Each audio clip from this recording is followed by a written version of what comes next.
Olá, olá! Vamos dar início a mais um grande bate-papo aqui no ICELcast. Lembrando que o ICELcast é o podcast do dentista. É o seu, é o meu, é o nosso podcast. Aqui vamos trazer grandes temas, sempre um tema inspirador para você, dentista. E hoje estamos aqui com uma grande profissional da área da farmacologia, que é a professora Kátia Gomes. Olá. Mundialmente conhecida como a doutora Kátia Molécula. Brincadeira, mas gente, olha, o bate-papo hoje promete, tá? Se liga aí, aciona o nosso sininho que aparece no canto, compartilha aí essa entrevista que vai ser muito legal.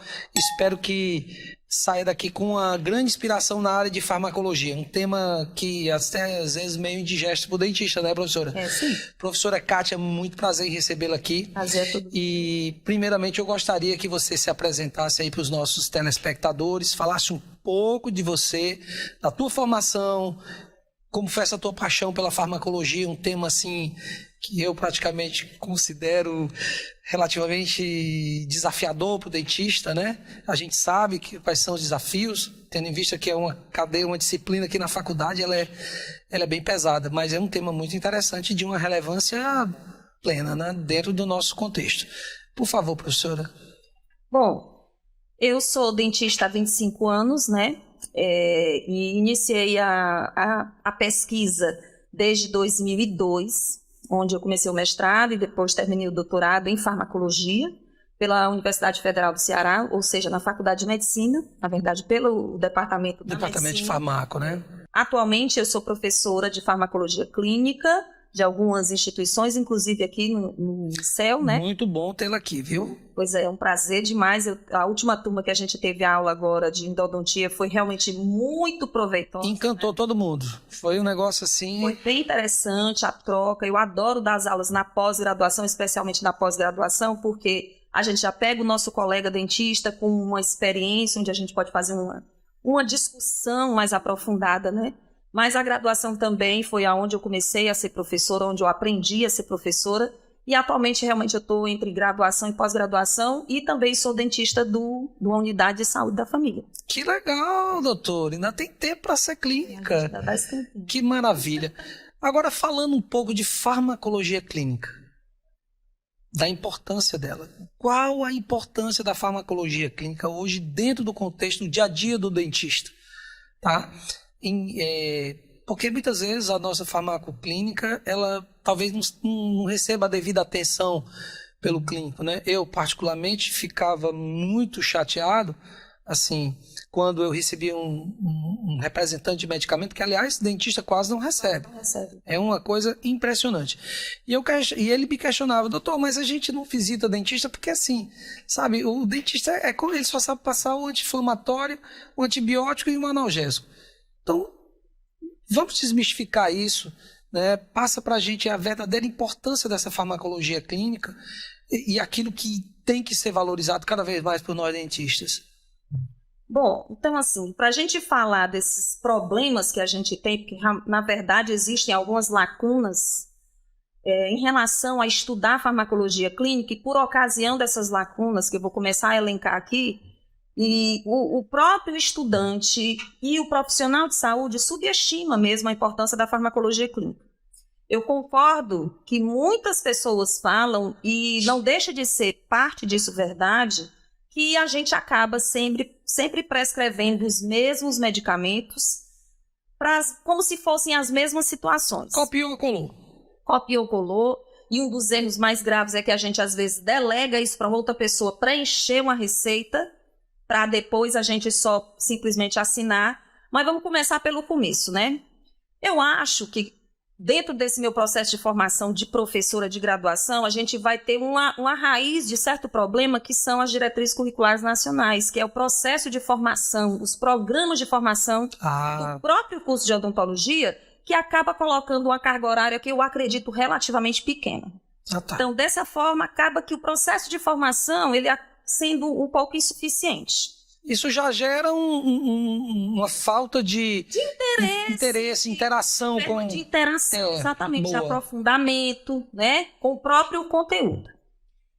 A partir disso aí, muitos dos professores, eles colocam os conteúdos de forma muito ágil, superficial.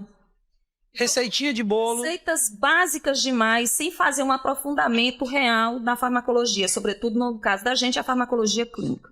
Então, eu acho que o primeiro problema que a gente tem, vamos dizer, de certa forma, um problema, uma raiz da justificativa dessa lacuna, seria a própria formação, os projetos pedagógicos, que estão cada vez melhorando mais. Eu também não falei, mas eu tenho participado de alguns autorizações. Algum movimento já está acontecendo na melhoria. Já tem se observado que quando a gente tem uma formação, a partir da formação a gente vai ter um perfil de egresso, vai ter um perfil profissional, e a gente sabe qual é o tipo de perfil profissional que a gente quer. Cada vez mais os dentistas, se a gente fosse comparar, um tempo atrás, eu vou falar até na época da minha graduação, a gente colocava essa disciplina como se fosse uma disciplina básica. E, na verdade, a farmacologia clínica não é uma disciplina básica. Ela vai te acompanhar na tua clínica. Ela vai lhe acompanhar ao longo do seu processo de formação e diariamente do seu atendimento clínico. Então, esse é um ponto. Tempo, processo de formação, estudo superficial, que a gente acaba realmente deixando para lá. A segunda coisa é que realmente a farmacologia clínica, ela vai integrar todas as especialidades. Então, ela vai exigir da gente que a gente tenha uma noção mínima de todas as especialidades. Se tu vai para harmonização, tu vai precisar. Tudo. Implante, então, não se fala, né? A parte cirúrgica, todo o comportamento cirúrgico, você vai precisar de fármaco. Exatamente. E aí, como a gente acaba tendendo a uma especialidade única, né? A gente tem uma formação generalista, mas você vai acabar tendo uma especialidade e que essa especialidade ela vai filtrando cada vez mais um arsenal terapêutico direcionado somente para aquela especialidade. Mas, além disso, a gente tem uma falha também, uma lacuna, que a gente está também melhorando. Eu vislumbro isso e observo isso nos próprios alunos de pós-graduação, de graduação e pós, que a gente tem uma visão muito restrita do paciente, sobretudo em relação à condição da cavidade oral.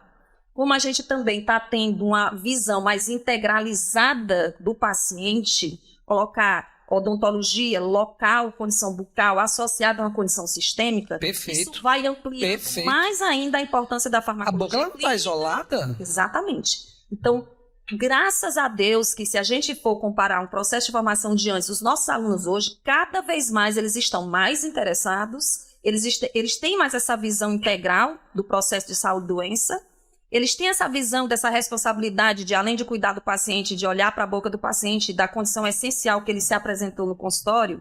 Ele sabe que é importante eu ser tecnicamente muito bom naquele procedimento, mas ele sabe agora que quando a gente vai atender um paciente, além de eu ser uma boa cirurgiã bucomaxilo, além de eu ser uma boa periodontista, uma boa endodontia, fazer uma harmonização orofacial muito bem feita, mas começa por uma substância química que vai integrar, que vai repercutir sistemicamente nesse paciente, que são as bases anestésicas locais. Exatamente. Então, isso exige que a gente tenha uma noção da influência de uma base anestésica local na condição sistêmica do paciente, uma previsão de uma interação medicamentosa, uma interação medicamentosa da base anestésica com os medicamentos que o paciente... Condição de saúde geral do paciente. Exatamente.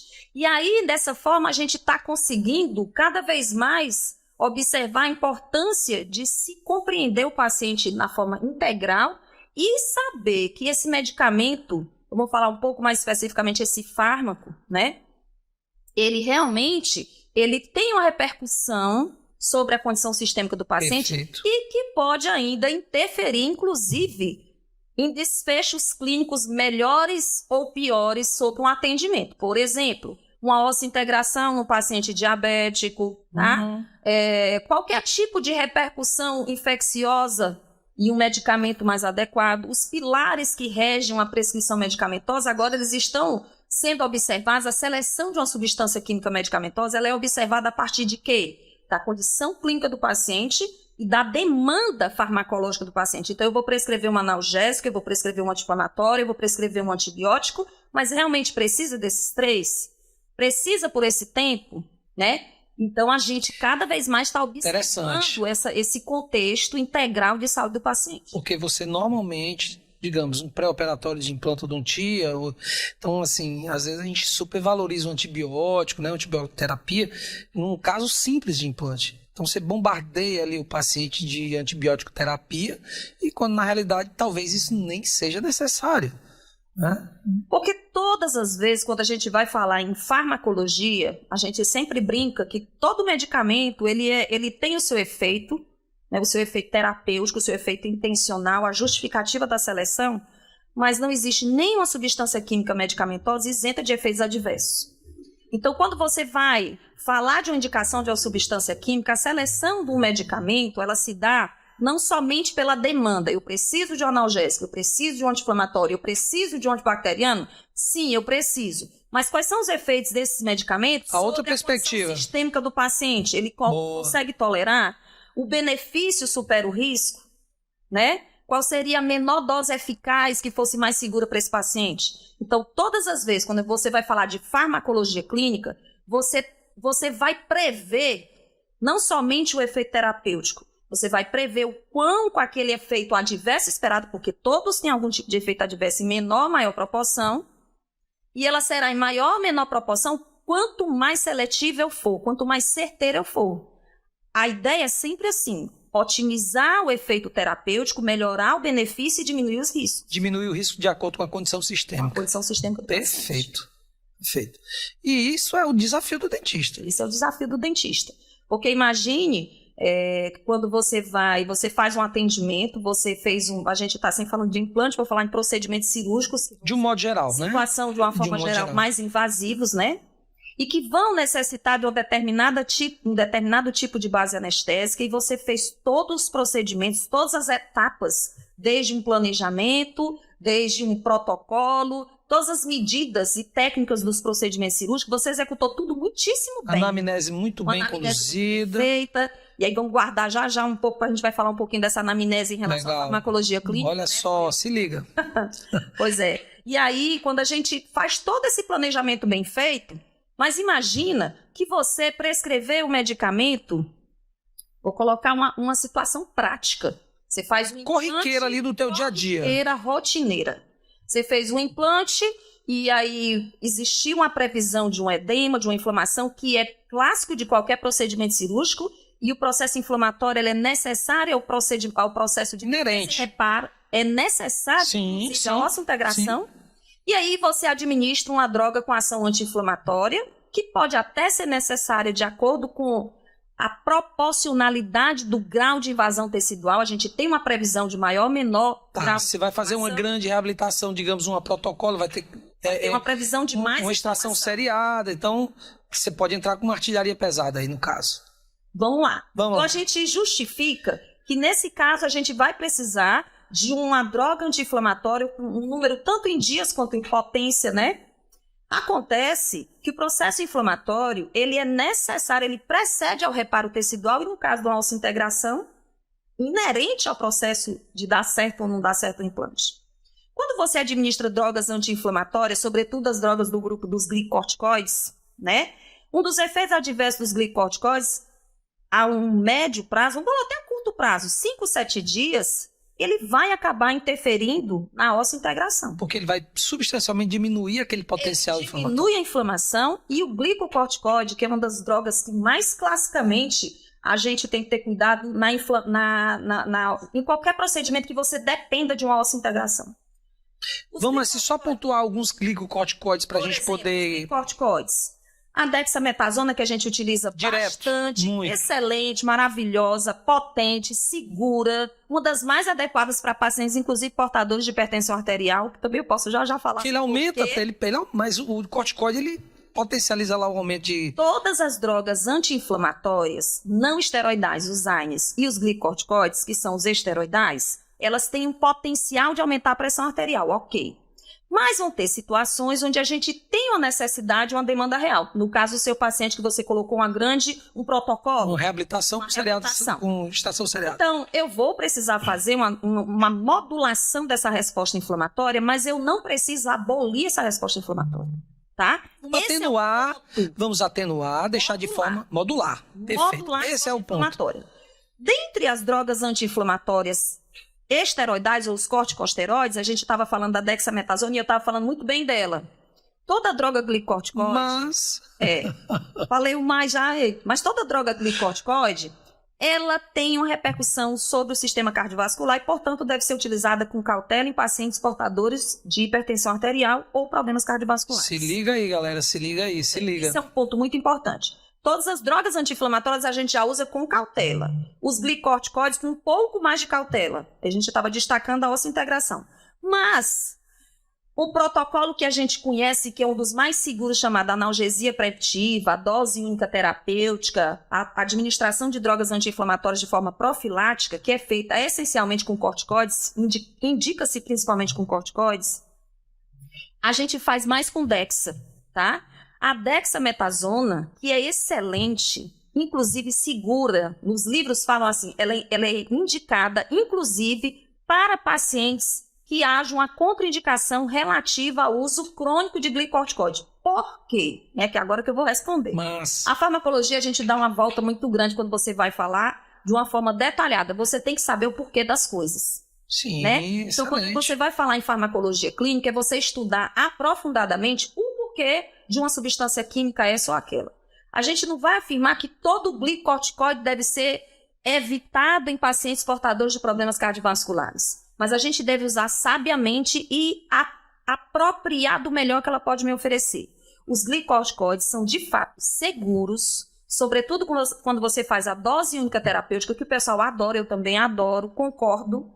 Mas para pacientes portadores de problemas cardiovasculares, incluindo os pacientes portadores de hipertensão arterial, a dexametasona e a betametasona, ela tem uma diferença, por exemplo, da prednisona, da prednisolona, da metilprednisolona, que é menor atividade mineralocorticoide. Ah, tá. Quando você tem uma droga que tem menor atividade mineralocorticoide, ela é uma das mais indicadas para uma dose única, antes do atendimento, para pacientes, inclusive, portadores de hipertensão arterial. Então, eu posso aumentar a dose pré-operatória? Você basta dar uma dose única, que também nos artigos é muito engraçado. Os artigos você fala de 4, 8 até 12 miligramas de dexametasona preemptivamente, né? Vocês gostam de falar preemptiva ou dose única terapêutica, profilática. Mas os glicorticoides também, a dexametasona especialmente, a gente vai ficar falando dando uma aula aqui. Nossa, mas tá ótimo. Esteja... Tá super legal. Eu acho que quem tá ouvindo, que o pessoal que vai ouvir... É bom a gente explicar o porquê das coisas, né? Por que a dexa? Por que a betametasona, que é a mais utilizada? Você poderia usar um outro glicorticoide. O primeiro ponto mais importante que eu estou falando é que ela é uma das mais seguras, inclusive para pacientes portadores de hipertensão arterial sistêmica, porque ela tem zero atividade mineralocorticoide. Quando você vê uma droga corticoide que tem ação também mineralocorticoide, além dela já atrapalhar em relação à inflamação, ela também vai diretamente aumentar a pressão arterial. Caraca. A dexa e a betametasona não têm ação mineralocorticoide, portanto, é uma das melhores. Mas um ponto positivo da dexa também, que ela é excelente, é que ela tem o maior tempo de meia-vida plasmática, ela é considerada um glicorticoide de ação excelente. longa. Excelente. Chegar em relação ao que você falou da dose. Uma dose única terapêutica de glicocorticoide, 4 miligramas, a partir de 4 miligramas, ela chega até 72 horas no seu corpo. Então, tu não precisa bombardear mais o teu... Não precisa você utilizar um glicorticoide por 2, 3, 4 dias. O que a literatura diz? Se beneficie do glicorticoide, mas não abuse. Não abusa, cara. Né? Mete lá 4 miligramas. Os colegas que preferem 8. Em dose única, morreu. Acabou-se. Pós-operatoriamente, Kátia, a gente trata com os analgésicos usuais pertencentes aos AINES. Se você achar que você que faz o procedimento cirúrgico e verifica que existe uma demanda analgésica maior, você pode optar pelos opioides com toda a segurança, guardada todas as restrições também. E completar a modulação da inflamação com o grupo dos AINES. Perfeito. Que se constitui a primeira linha de escolha para o tratamento da dor e inflamação em odontologia. Então, usar o glicorticoide pós-operatoriamente é uma das coisas que mais eu peço. Seria uma redundância, seria um exagero, né? Exatamente. E você, quanto mais dias você usa, mais efeitos adversos você vai ter. Agora, eu estou sugerindo o profissional cirurgião dentista, que ele que fez o procedimento, ele que tem uma previsão do quão inflamação ele quer modular, do quanto que aquele procedimento pode se interferir ou não, porque inflamar demais também é ruim. É ruim. Né? Preciso modular. Já é um efeito que não é positivo. Também não. Nem muito, nem tão pouco, né? Mas o glicorticoide, ele é seguro quando você usa certeiramente. À medida que você vai passando mais dias utilizando, eu já vi vários protocolos utilizando 5 dias, sinceramente eu acho desnecessário. Eu acho que justifica muito mais, e a literatura não fala isso, se usar 5 dias pós-operatoriamente. Eu, no máximo, eu preconizo para o meu paciente 2 miligramas 1 hora antes da cirurgia e depois faço isso por mais 3 dias. Depois eu reduzi cada vez mais. Eu tô chegando próximo. Tá vendo que não precisa Não precisa, cara. Exatamente. E eu consegui perceber isso clinicamente. Que legal, né? Isso é ótimo. Então você está confirmando o que eu estou falando de sugestão e que a gente vê na literatura. Dentro da prática clínica, quanto mais experiência você vai tendo, você vai observando que às vezes você não precisa acatar de pronto o que o professor diz, os protocolos amarrados. Mas observa, cara. Observar, Testa. testar e ler e se atualizar. Sim. Então, os glicorticoides, eles se constituem uma droga excelente. Mas o glicorticoide tem o lado negro da força. Eu sempre fico brincando. O lado negro da força dos glicorticoides é que ele tem efeitos sistêmicos importantes que são tempo e dose dependentes. Tá? Então, quanto mais dias, mais eu vou ter efeito adverso. E não há uma recomendação absoluta de uso de glicorticoide, nem há necessidade de glicorticoide pós-operatoriamente. O glicorticoide, ele tem uma ação otimizada pré-operatoriamente, e se você precisar ainda da ação dele, você vai ter mais 3 dias com o restinho do restinho do restinho. Olha que massa, por 72 horas. Então, como eu já passava por 3 dias, então eu tô coberto com 4 miligramas perfeitamente. Que maravilha. Eu acho que todo implantodontista, quem faz cirurgia, deve estar... Pelo menos que faça uma avaliação. Às vezes um colega faz um procedimento clínico impecável e não vai dar certo, não deu certo. Ele vai se perguntar o que foi que aconteceu, o que foi que concorreu para desenvolver aquela periimplantite, né? Será que foi um problema do paciente? Foi uma deficiência na cicatrização? Por que aconteceu isso? Pode ter sido, e eu asseguro que alguns desses casos de perda de implante pode ter acontecido por ocasião de um excesso de glicorticoide. Legal. Não vou garantir, mas eu poderia começar... Mas pode ter havido um abuso aí. Pode, e atrapalhou. Você fez um procedimento impecável, estava tudo certinho, e a gente, às vezes, com medo do paciente ficar se desgastando com dor, ou mesmo com medo de inflamar demais, porque também inflamar demais vai dar errado, né? Mas as periimplantites, elas estão associadas a uma infecção, né, da superfície implante tecido ósseo, mas essa infecção ela pode ter acontecido por uma não integração tão adequada, né? E glicocorticoide, em dias maiores, eles interferem na integração. Deu para entender Se agora? liga aí, implantodontista. Se liga aí, se tu tá perdendo implante aí, tá metendo muito glicocorticoide. Presta atenção nisso. Isso. Mas presta atenção nesse movimento. Doutora, e quanto a antibiótico? Né? O que você tem, assim, de dica importante para o clínico? Para que a gente possa passar assertivamente o nosso antibiótico, para que a gente também não abuse da utilização dos antibióticos, né? Porque a qualquer sinal de desconforto do paciente, passa uma amoxicilina, passa aí um clavulin e tal. Então, pontuar um pouco a questão do uso e não abusar, por que usar, quando não usar, quais são os pontos onde a gente tem que observar que realmente ali o antibiótico ele se torna imprescindível. Então, comenta um pouco sobre isso aí para a gente, à luz da sua farmácia, que eu estou achando o tema fantástico aqui para mim. Né? Cara, super, hiper, mega 10. Eu acredito que quem está assistindo e vai assistir, cara, só aprendendo aqui cada vez mais, hein? Pois é, e tem uma coisa também muito legal, que quando a gente gosta da farmacologia e quando a gente entende... E você tem muito amor pela farmácia, viu, professora? Que coisa boa, eu entendi isso aqui, eu fico tão feliz, porque eu vou trazer um argumento, é sempre a gente discutir o porquê das coisas, né? Depois eu vou te fazer uma perguntinha aqui que não tem nada a ver com a farmácia, mas vamos para o antibiótico, que tá legal o papo, e o antibiótico vai trazer muita coisa boa aí, vamos lá. Vamos começar assim, né? Via de regra, as infecções, especialmente as infecções odontogênicas, o nosso sistema imunológico, ele trata de deixar a infecção restrita ao periápice ou aos tecidos adjacentes à sua fonte, tá? É muito comum você observar um paciente que sequer sabia que tinha um granuloma, que tinha um cisto, que tinha um dente necrosado. Ah, eu nem sabia. Isso acontece por quê? Porque aquela infecção estava lá, né? Foi uma necrose de uma polpa por um trauma. Ela estava cronificada. Foi uma necrose de uma polpa por procedimentos restauradores, profundo, sem um adequado estímulo de um capeamento pulpar, tá? Vamos colocar aqui qualquer situação que, de uma forma inadvertida, essa polpa morreu, tá? E aquele paciente fica lá com aquela polpa morta. Quando você vai olhar na radiografia, quantas vezes a gente não já viu uma lesão radiográfica? Inúmeras vezes. Um cisto. E o cara não sente nada. Enormes. E você toma um susto. Às vezes o paciente até diz, mas como é que pode? Eu não sinto nesse dente. Por que eu preciso fazer o canal nesse? Preciso mesmo fazer esse canal? Preciso mesmo. Não, gastar um dinheirão, né?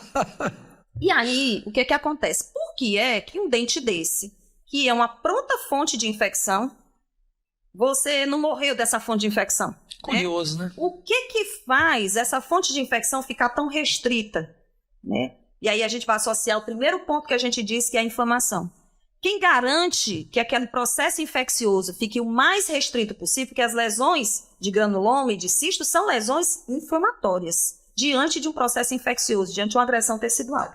Então, a inflamação, ela depende do meu sistema imunológico, que prontamente vai responder diante de uma agressão tecidual e, nesse caso, uma infecção microbiana. Então, o que acontece? O meu sistema imunológico é determinante em manter essa infecção restrita à cavidade oral ou restrita aos tecidos próximos àquela fonte, tá? É claro que também a gente tem que considerar que o grau de infectividade, a virulência, a gente usa esse termo generalizado de virulência, que é o grau de patogenicidade do micro-organismo, ele também vão ter bactérias que são mais ou menos patogênicas, mais potentes no sentido de desenvolver uma infecção crônica ou aguda. Existe um perfil microbiano característico de cada tipo de infecção, a gente sabe disso. Claro. Mas, de uma forma geral, os processos infecciosos, eles são prontamente, não vão ser debelados, porque só vai ser debelado quando a gente fizer a isodontia, quando a gente fizer o tratamento do tratamento endodôntico, que tirar a fonte da infecção. Mas o meu sistema imunológico /inflamatório, imunidade inata e adaptativa, ele trata de deixar essa infecção próxima, restrita, e lá ela fica. Tá, aí de repente tu vai fazer... Aí, se houver, tá, uma queda no seu sistema imunológico, pode ser um estresse crônico, pode ser algum medicamento que você está tomando para uma outra condição clínica, e aí os corticoides entram nesses casos, né? Ou houver alguma forma de agudização daquela fonte daquela infecção, você vai ter um abscesso dentoalveolar agudo, né? Tem os abscessos crônicos que já ficam lá, eu fico até brincando, fazendo vários aniversários, né? O paciente nem sequer sabia. Tá ali curtindo vários anos. Processo de um desenvolvimento de um processo infeccioso em que o paciente vai chegar para você com edema, né? O paciente vai chegar às vezes com muita dor, porque essa dor vai acontecer até esse edema, essa fonte começa a comprimir os tecidos. Procurar achar uma forma de drenagem, uma via de drenagem natural. Começa aí. Então, Kátia, eu prescrevo antibiótico quando? Você está colocando duas situações agudas e crônicas. Situações onde o processo infeccioso está restrito e situações onde o processo infeccioso está se expandindo, né? E aí que entra. A gente tem dois pilares que são determinantes para você achar que precisa ou não precisa usar um antibiótico. E eu sempre falo que nem toda infecção precisa de antibacteriano. Se liga, nem toda inflamação se liga aí.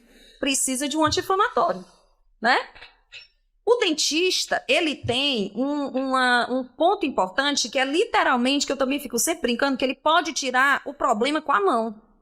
Se você tem um paciente com a pulpite aguda irreversível, que já houve sim uma necrose daquela polpa, uma pulpite correndo já para uma morte pulpar, ou um abscesso dentoalveolar crônico ou agudo, se você fizer o procedimento endodôntico, não há necessidade de prescrever. O cara está imunologicamente bem, tá de boa. Exatamente. Mas tranquilo. Então, o pilar importante, condição de apresentação da infecção, o aspecto clínico, evolução dessa infecção e condição do paciente. Então, a gente vai falar, a gente tem os níveis de necessidade de prescrição de antibacteriano. O primeiro nível é uma infecção presente, sem um sintoma agudo, o paciente não relata nada, ele não tem nenhuma doença sistêmica de base e nem apresenta nenhum sinal clínico de que essa infecção está se disseminando. Sim. Quais são os sinais clínicos, né? Febre mesmo que baixa. Não precisa esperar chegar a 38, não. Passou de 36 mil, chegou em 37, uma febre baixa é um aviso para mim, é um sinal de que essa infecção, que antes estava totalmente controlada, quietinha. Lá, mas se a febre está aparecendo, ela é um dos maiores indicadores de que essa infecção ela pode estar tomando proporções além do local. A febre é um sinal de que está havendo uma disseminação dessa infecção. Pô, mas... Segunda característica clínica do paciente, comprometimento ganglionar. Então, todas as vezes que tiver um comprometimento ganglionar, isso também é um indicador você tem que agir rápido, de cara. que essa infecção pode estar se disseminando. E aí, uma outra situação. Se você tem um paciente, né? Então eu coloquei a primeira, vamos para a gente deixar bem arrumadinho.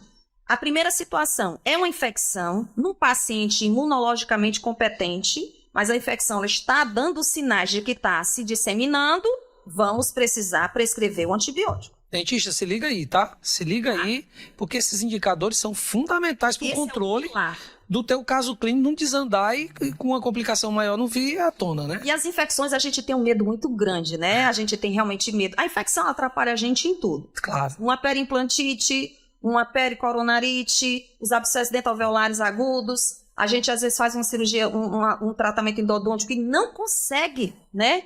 Um tratamento endodôntico também perfeito, tecnicamente falando, e não consegue develar. Até porque você pode ter canais acessórios. Sim, sim. Hoje, embora com todo esse aparato da microscopia, você tem lá alguns nichozinhos onde você realmente de fato não consegue. Secundários. Isso. Então, por quê? Porque a infecção ela só fica se a fonte permanecer. Se você faz um tratamento endodôntico, ainda fica alguma fontezinha, mesmo que uma fontezinha escondidinha, essa infecção vai permanecer. Show de bola. Mas aí a segunda parte, então eu falei do primeiro pilar, a condição que a infecção, os sinais e sintomas referidos para o paciente, mesmo que um paciente imunocompetente, se a infecção me der sinais de que ela está se disseminando, eu devo entrar com antibiótico terapia. Segunda situação, o meu paciente, ele é imunocomprometido, tá? E é um paciente que eu posso considerar imunocomprometido, Kátia.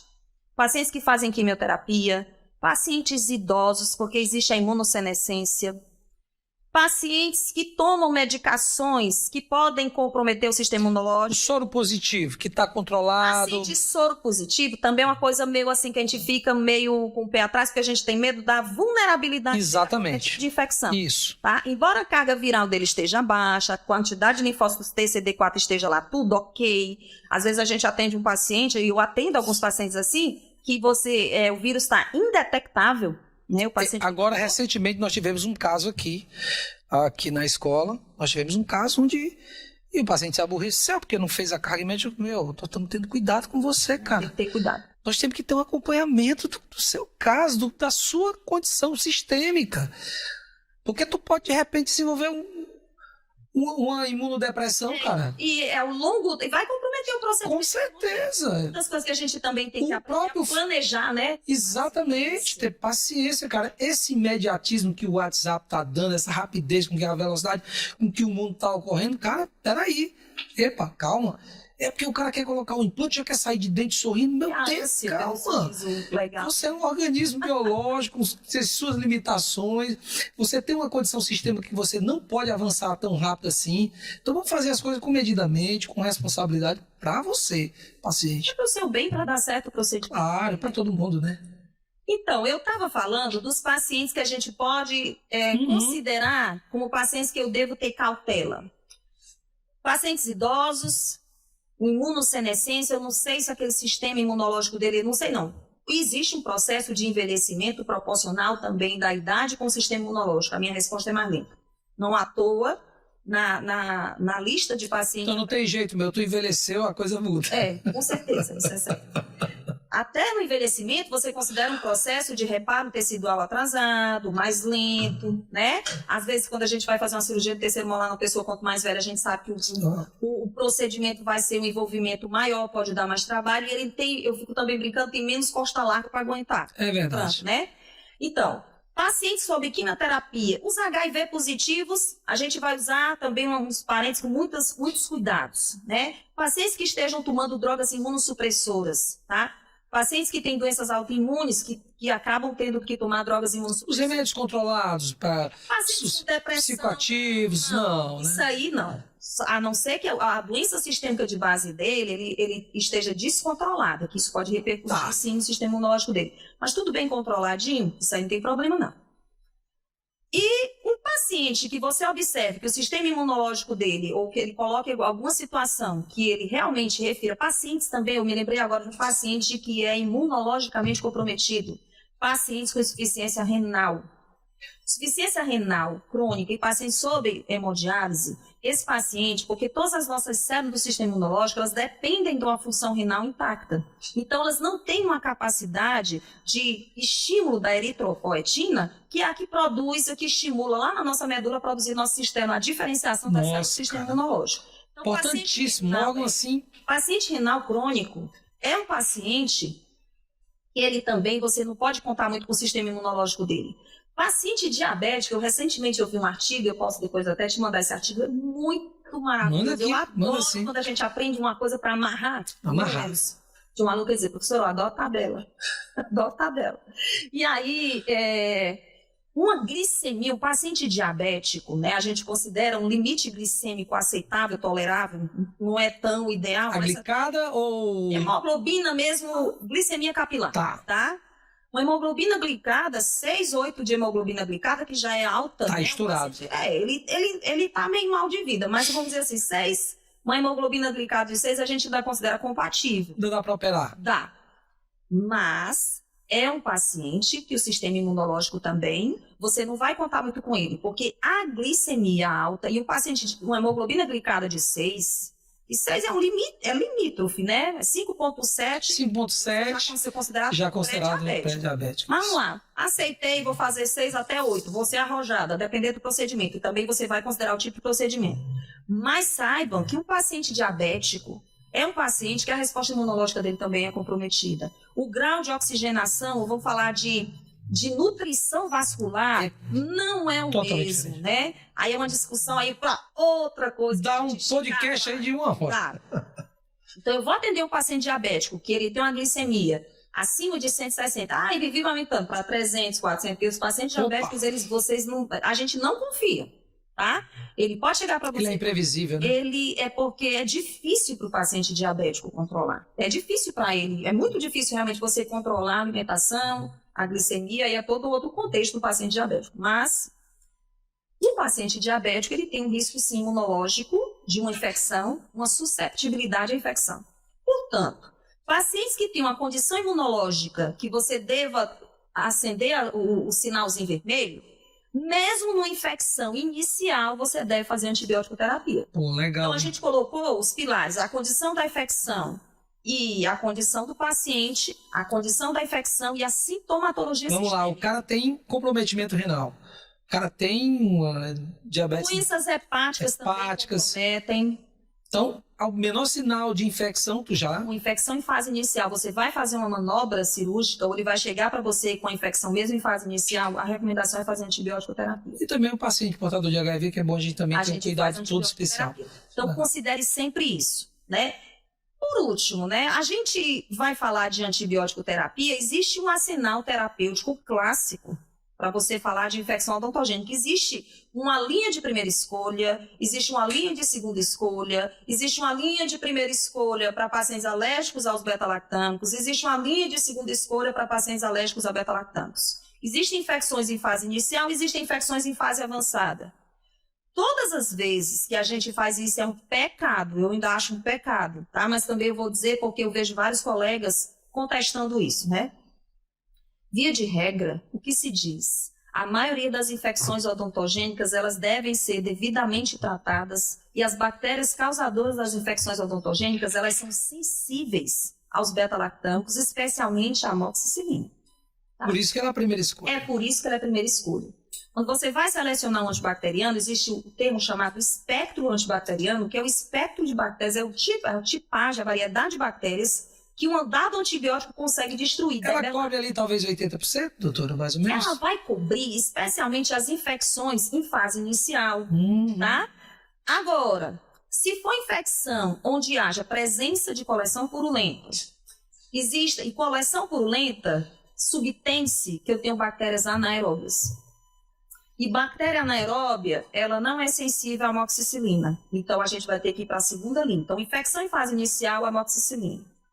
Infecção onde haja presença de coleção purulenta, amoxicilina com metronidazol, que amplia o espectro antibacteriano. Ai, fantástica essa associação. Eu acho fantástica. E terceiro... Lógico, dentro da condição... Dentro da necessidade. Não é porque tu vai misturar que vai dar certo em todo caso, não. O metronidazol, ele aumenta o espectro antibacteriano desse coquetel, vamos dizer assim, para bactérias anaeróbias. Então, se tem coleção purulenta, certamente tem bactérias anaeróbias. Porque só bactérias anaeróbias conseguem sobreviver no ambiente com baixa oxigenação. Então, existe uma redução da perfusão tecidual num sítio de infecção que tem pus, que só as bactérias que vão conseguir sobreviver lá. Perfeito.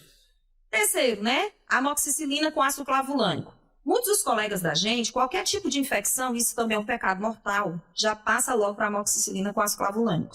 A recomendação na literatura é que a gente deva colocar amoxicilina com ácido clavulânico em casos que houve uma falha terapêutica com a amoxicilina com metronidazol. Ele é um complemento, né?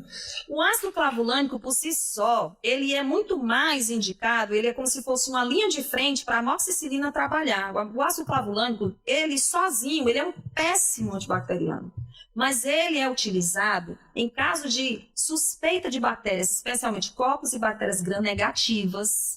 E aí você precisa de uma linha de frente para se sacrificar para essas bactérias produtoras de beta-lactamases. E aí o ácido clavulânico é destruído por essas beta-lactamases e a amoxicilina vai lá e faz o serviço dela. Que massa! Quem faz o trabalho mesmo é a amoxicilina. Tá? Ele é um coadjuvante. Ele é um coadjuvante. E aí você falou uma coisa também que eu gosto sempre de dizer, que a farmacologia clínica, o fármaco, na odontologia, isso também é um ponto importante que acaba sendo subestimando a farmacologia clínica, é que o fármaco na odontologia, na quase totalidade dos casos, com exceção de base anestésica local, ele é um adjuvante. Diferente da área médica, se você tem uma gastrite, você trata com inibidor de bomba de prótons, né? Você está com a dor de cabeça, ou você está com artrite, o médico vai lá e prescreve uma linha de medicamentos. Você está com problema cardiovascular, hipertensão, diabetes, você vai tratar com medicamento. O dentista não. O dentista tira com a mão, né, que a gente começou a falar. O dentista, o paciente chega com a pulpite, atende o paciente, faça o acesso. A intervenção local. Não precisa de mais nada. Não precisa de antibacteriano. Quantas prescrições eu já vi? Eu já fiz uma pesquisa com a linha de várias prescrições medicamentosas. Paciente com a pulpite aguda irreversível, não faz o atendimento, porque aí também outro tema. Aí a coisa toma outra proporção. Não vai pegar, o anestésico pega, uma pulpite aguda irreversível, e vai prescrever para o paciente, basicamente, tá? Dipirona, vai prescrever nimesulida de 12 em 12 horas, vai fazer uma amoxicilina de 8 em 8 horas por 7 dias. É muito triste isso, viu? Porque o dentista, ele era para anestesiar, o dentista era para fazer o acesso endodôntico, fazer um início de um... Tu vai cobrir o cara de medicamento sem fazer intervenção local, meu? Aí coloca o requinte de crueldade, que eu fico brincando, considere esse paciente um paciente portador de hipertensão arterial sistêmica, considere um paciente desse diabético, um paciente com algum tipo de transtorno mental, onde esses medicamentos, eles não vão resolver o problema do paciente. E ainda mais, esses medicamentos, interferir no efeito terapêutico do medicamento que o paciente toma. Posso estar tomando lá. Tá? O anti-inflamatório, ele interfere diretamente no controle da pressão arterial. Então, o paciente vai ficar estressado, vai ficar sentindo dor, só isso já aumenta a pressão dele e você ainda coloca um anti-inflamatório para garantir que ele vai ter uma crise hipertensiva. Nossa. Então, esse é o problema, né? A gente tem que parar, eu uso um termo também, que eu sei que tem gente que não gosta, mas a gente medicaliza demais. O dentista, ele tem uma grande coisa nas nossas mãos, que é o dentista, ele pode atender. Então, a gente usa o medicamento como uma ferramenta para ajudar, ele é um adjuvante. Mas se a gente não usar devidamente, ele vai atrapalhar a vida da gente. A prática clínica, o manejo clínico do paciente é para ser feito com atendimento. O medicamento é para modular a inflamação, é para evitar uma disseminação da infecção, é para evitar que o paciente sinta dor. Claro que a gente quer proteger o nosso paciente de uma dor que é desconfortável e desnecessária também. Mas, quanto mais você usa indevidamente o medicamento, mais propensão de efeitos adversos tem. E só para fechar esse item, né? Muita gente prescreve uma linha de medicamentos e o paciente não vai referir nada, não aconteceu nada. E é por isso que a gente continua fazendo essa linha, né? O fato do paciente não referir outra isso, dúvida, né? Pois é, o fato da gente não referir isso não quer dizer que o paciente não se sacrificou com alguns efeitos adversos que de forma subclínica passaram despercebidos. Isso, de uma certa forma, vai causar algum impacto na saúde desse paciente. Com certeza. Eu já atendi vários pacientes que vão lá, que não conseguiram um atendimento, porque eu atendo no posto de saúde e você não conseguiu por vários motivos, tá? E aí o paciente, por conta própria, tá tomando ibuprofeno há uma semana, morrendo de dor. E aí quando chega... Que não é muito difícil de acontecer essa situação. E aí eu expliquei para ele, olha, eu não quero que o senhor tome ibuprofeno. Ibuprofeno é um dos medicamentos mais contraindicados para pacientes portadores de hipertensão arterial sistêmica. E aí eu disse, o senhor vai agora tomar, vai fazer só a dipirona, tá? E aí também seria uma outra discussão. Vamos tentar resolver isso. E quando a gente faz o atendimento devido, nem a dipirona nem precisa tomar aquele dia todo. E ele disse, olha, bem que eu notei que eu tive dificuldade, tive picos de pressão enquanto eu estava tomando ibuprofeno. Isso é fato. Meu. Tá? Vocês imaginem a gente como responsabilidade dentista que prescreveu ibuprofeno, que é um ótimo anti-inflamatório, não tenho nada contra ele, mas o melhor é a gente usar quando precisa e no caso certo. Né? Se liga aí, dentista, olha só, ibuprofeno, veja se realmente existe a indicação, faz a coisa acontecer de forma legal para a gente não criar um problema lá para o nosso paciente, principalmente se ele for hipertensivo, né, professora? Pacientes também, as drogas anti-inflamatórias não esteroidais, como ibuprofeno, diclofenacos, que a gente prescreve, a própria nimesulida, o meloxicam. Cara, eu vi que o paracetamol, um dos anti-inflamatórios mais indicados pelo mundo afora, causa problemas, é um dos que mais... Hepáticos? Hepáticos, assim, hepatotóxicos, né? Vamos falar mal dos outros. Nossa, gente. Bom, vamos lá. O paracetamol, tá? Ele tem uma ação essencialmente analgésica e antitérmica. Eu não gosto de paracetamol, de certa forma. O paracetamol, ele é uma droga, dentro da linha das drogas AINES, que é para ser uma das primeiras linhas, a gente vai ter os AINES com ação anti-inflamatória e os AINES com ação analgésica, tá? Então, AINES com ação analgésica, paracetamol, ibuprofeno em baixas doses, dipirona, o ácido acetilsalicílico, que a gente praticamente não utiliza mais por outras funções, e o cetorolaco, que vocês conhecem, o cetorolaco de trometamol. Eu vou dizer o nome dele comercial, que todo mundo vai se encontrar. Fala o nome comercial, doutora, porque é o nome... Paragesic. Sublingual. Sublingual. Essas 5 drogas, elas são drogas principalmente com ação analgésica. Então, separe sempre isso, que os AINES, quando você quer tratar somente a dor, e em geral a gente deve tratar somente a dor, com todas as considerações que nós falamos sobre a ação protetora da resposta inflamatória, protetora e reparadora do tecido, tá? E protetora de uma infecção que pode se disseminar, né? A gente deve prescrever essencialmente esses 5 analgésicos de acordo com a sua preferência. Aí cada um tem o seu efeito adverso. Você seleciona um em detrimento do outro de acordo com o efeito adverso. Por exemplo, a dipirona, ela produz a granulocitose. A dipirona é a segunda linha de escolha para a grávida. A dipirona tem muito paciente que refere alergia. Mas a dipirona, todos esses 5, né, vou colocar quase que se equiparando ao trometamol, o cetorolaco, trometamol, o tonagesic. Ela tem uma boa ação analgésica, um pouco superior à do paracetamol. Eu gosto muito do lisador pós-operatório. O lisador é maravilhoso. E o lisador ainda tem uma coisa que explica por que você gosta. Tem toda uma lógica. O lisador, ele é a dipirona, ele é a difenina e ele é prometazina. São associações. Então, associações potencializam o efeito, essas associações potencializam o efeito da própria dipirona. A difenina é um ótimo relaxante muscular, a prometazina é um antihistamínico e a dipirona a gente já falou que é um bom analgésico. Quando você quer tratar a dor devidamente, você já começa a bloquear os receptores de histamina com a prometazina, você vai ter uma inflamação bem menor e a dipirona vai ser uma boa analgesia. A gente gosta de fazer o lisador também, porque o paciente passa muito tempo com a boca aberta, dá a fadiga muscular. Ele já dá ali um... Aí você relaxa o músculo, Relaxada. é menor o alívio também, Com certeza. consequentemente. Então, o lisador é excelente. Meio parecido com o Dorflex, né? O Dorflex já é a dipirona com o Dorflex com carisoprodol, o outro relaxante muscular. Eu tomo Dorflex de boa, mas se eu tomar um alisador, pipoca tudo. Então, você tem alergia, você vão ter algumas justificativas aí. Alguns componentes que tem no lisador, com certeza não é a Não dipirona. necessariamente a dipirona, eu já Não, ia falar. isso. Pode ser, sabe o quê? Pode ser um conservante, um corante. E atenção, vamos pra gente não se perder do paracetamol, que a gente não pode esquecer de falar do paracetamol, né? Paracetamol, e aí eu não vou saber dizer se a dipirona tem, mas drogas quando são na forma de gotas, tá? Tu tá falando a lisador em comprimidos. Lisador comprimidos. Pois é, mas aí cuidado, medicamentos em forma de gotas, eles geralmente vão ter mais alguns adjuvantes, tá? Que são conservantes, porque soluções medicamentosas... Corantes também, para melhorar, são chamados flavorizantes, que melhoram o odor, o sabor, tá? Mas também os conservantes. E essas substâncias, elas são potencialmente alergênicas. Formulações farmacêuticas na forma de comprimidos, geralmente elas vão ter menos esses conservantes, então elas tendem a ser menos alergênicas. Isso assim, é uma dica, mas assim, não pode ser generalizada.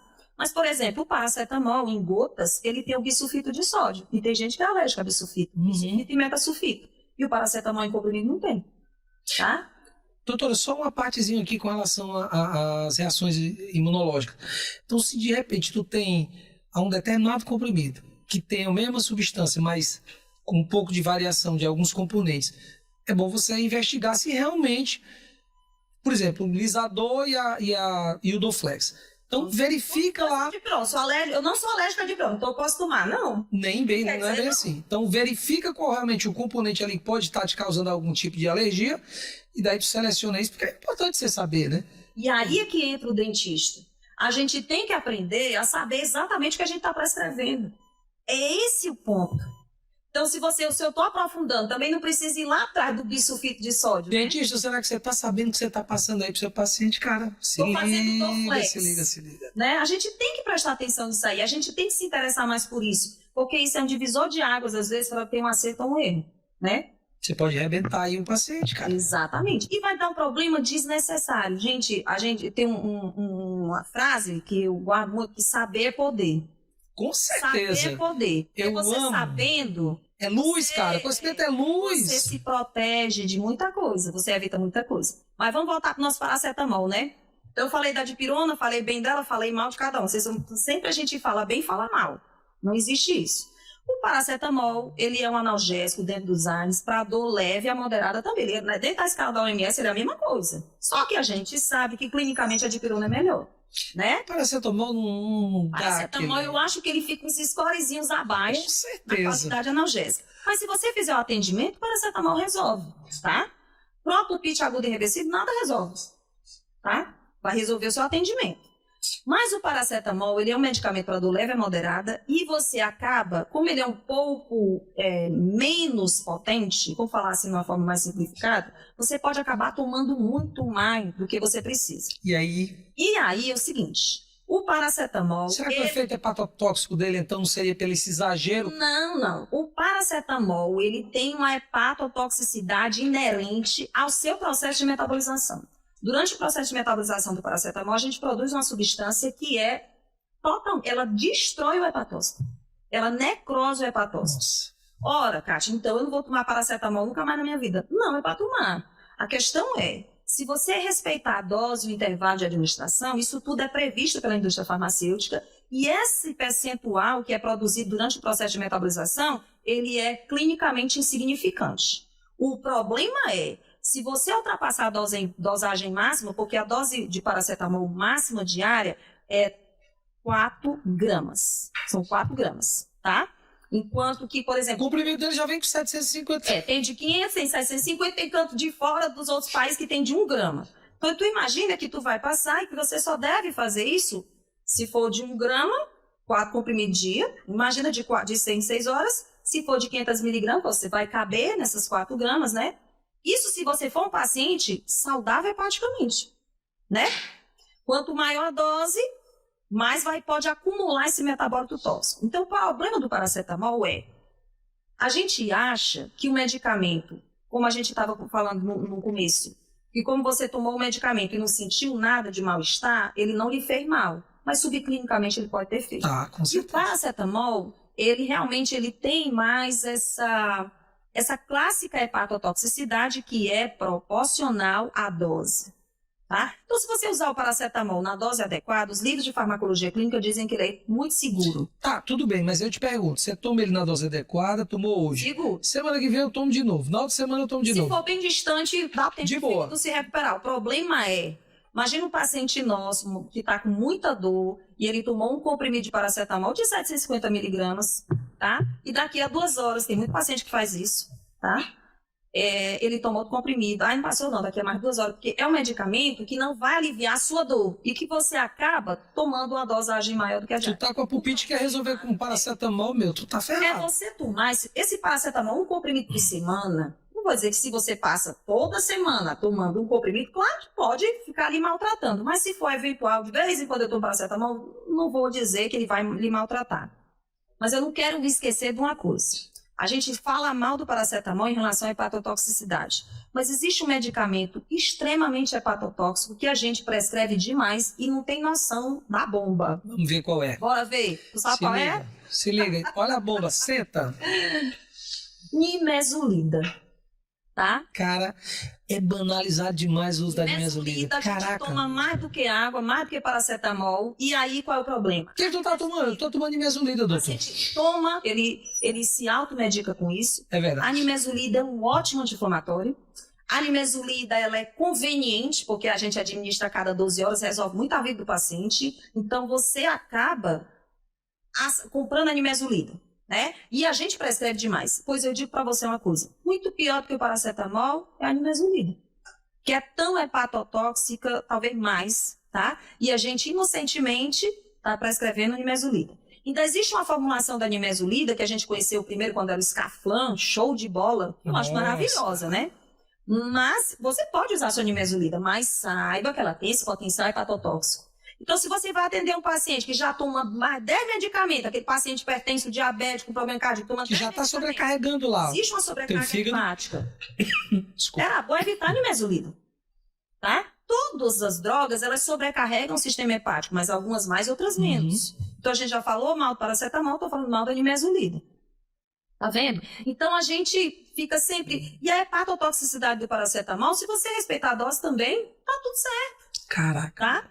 Então, assim, procurar observar as medicações, principalmente se o paciente toma muita medicação, não é a melhor das opções. O meloxicam é excelente, ele não é tão bom quanto a nimesulida em termos de ação anti-inflamatória, mas meloxicam é maravilhoso, uma dose de 15 miligramas uma vez por dia, pelos mesmos dias que a nimesulida faz. Kátia, eu lembro que tinha um remédio chamado Prexig, que era um inibidor do COX-2.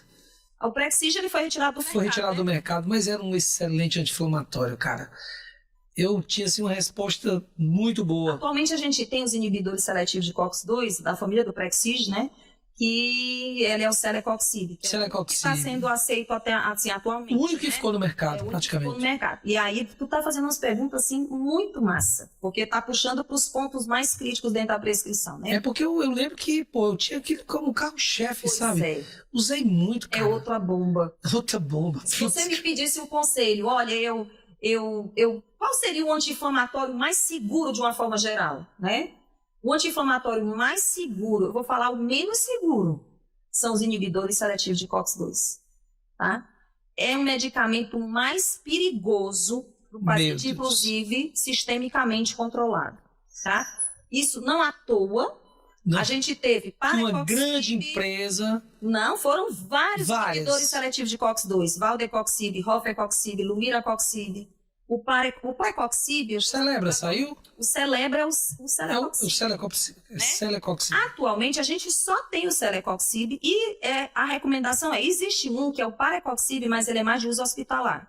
Mas dentre essas drogas totalmente seletivas para COX-2, só sobrou esses aí. Por quê? Porque muita gente, quando foi desenvolvido esse medicamento, houve uma promessa de que seria um ótimo anti-inflamatório com menos efeitos gástricos, indicados para uso crônico e para pacientes que tinham problemas gástricos a longo prazo. Caraca. O que aconteceu? Começou um monte de gente a ter acidentes cardiovasculares, inclusive notificação de morte. Quando o medicamento ele é autorizado no mercado, existe a farmacoepidemiologia, a farmacovigilância, que é o que faz o pós-venda, que acompanha, e você chega a decidir retirar o medicamento do mercado, porque é uma bomba. Bomba. Então, olha, atualmente, se você fosse me perguntar, eu digo assim, eu peço muito para a gente só prescrever se precisar, prescrever sabendo o que está prescrevendo, e que se você for prescrever um anti-inflamatório, evite os totalmente seletivos para COX-2. Porque, inclusive, na bula diz assim, esse medicamento é contraindicado para pacientes portadores de hipertensão arterial, porque você agrava um problema, tá? Mas mesmo que você não tenha problema cardiovascular, ele aumenta o risco cardiovascular. Caraca, meu. Tá? Então, por isso que ele foi retirado do mercado. Mas é um mundo, né? Doutora Kátia, nossa, quanta informação aí na área de farmacologia. Meu, cara, eu tô aqui, é muito conhecimento, é muita luz. É muito poder, então a gente precisa se apropriar desse poder, cara. A gente tem que estudar, a gente tem que buscar, a gente tem que querer fazer essa prescrição e valorizar o cirurgião dentista dentro de uma farmacologia de alto nível. De alto nível, cara. E para isso não tem jeito, você tem que meter a cara no livro, buscar informação. Se interessar, né? Professora, olha, eu inclusive vou aqui... Tinha uma pergunta, né? Eu tinha uma pergunta. Eu tenho uma pergunta ainda. Eu vou reforçar aqui o convite, tá? Eu acho que no mês agora de fevereiro nós estamos abrindo 4 turmas na realidade, 2 de implantes e 2 de endo.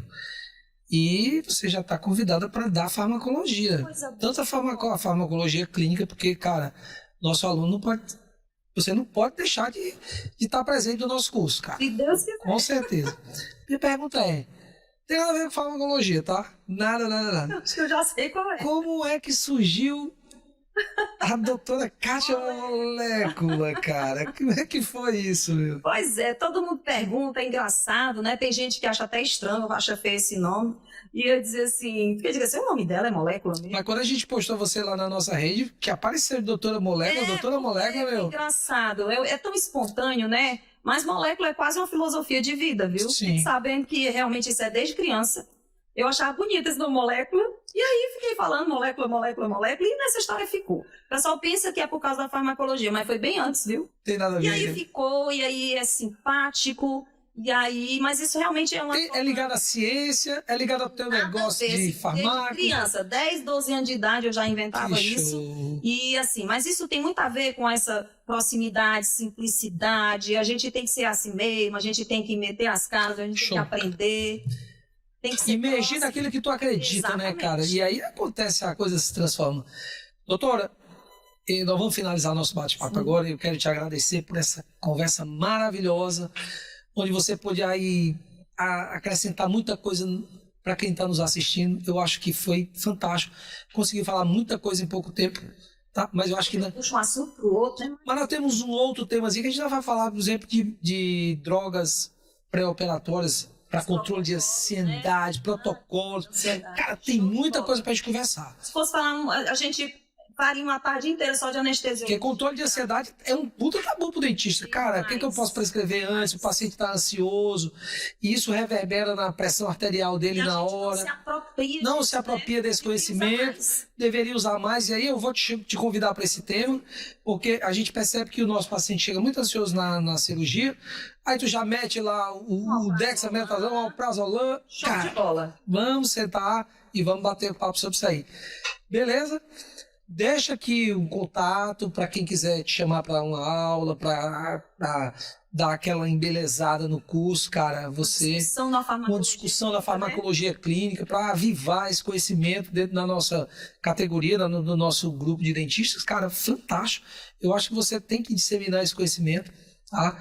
Fortalecer cada vez mais essa base clínica da farmacologia no nosso dia a dia. Eu acho que isso aí é imprescindível. E nada melhor do que uma profissional como você que vive, respira farmácia, cara. Eu senti aqui um profissional que abraçou a farmacologia como... Gosta de aprender, a gente tem que gostar de aprender. Eu falo muito isso na entrevista, tem tesão pela farmácia, cara. A gente só faz, só vai dar certo se a gente gostar, né? Mas eu gostei muito das palavras avivar, né? A gente tem que usar essa palavra mesmo, a gente tem que se apropriar, a gente tem que sedimentar essa informação para o profissional hoje em dia. Não se concebe mais um profissional que não se comprometa com o serviço, com o paciente, né? Isso. Então, passa pela farmacologia clínica, além da nossa própria especialidade, porque a farmacologia clínica é a base, né? É a base, com certeza. Então, eu agradeço demais o convite, eu estou à disposição. Como vocês estão vendo, eu tenho essa vontade de aprender e de ensinar também. Eu gosto muito de dar aula, né? A gente sente nos seus olhos o brilho, tá? Que bom, né? Pois é. E eu estou à disposição aqui. O meu e-mail é katia.nas@hotmail.com, é o meu e-mail pessoal. Pode falar pra galera lá. É para lá, né? É katia.nas@hotmail.com. E eu estou sempre à disposição. Eu já dou aula já há 18 anos, dentro de graduação e pós-graduação. E eu estou aqui às ordens para precisar. Tamo junto, doutora, viu? Espero aqui mais vezes. Pessoal, não esquece de acionar o nosso sininho aí, porque tem muito bate-papo legal, vai ter outros temas, teremos outros temas também, e sempre um tema inspirador para a sua odontologia. Se liga, meu. Valeu!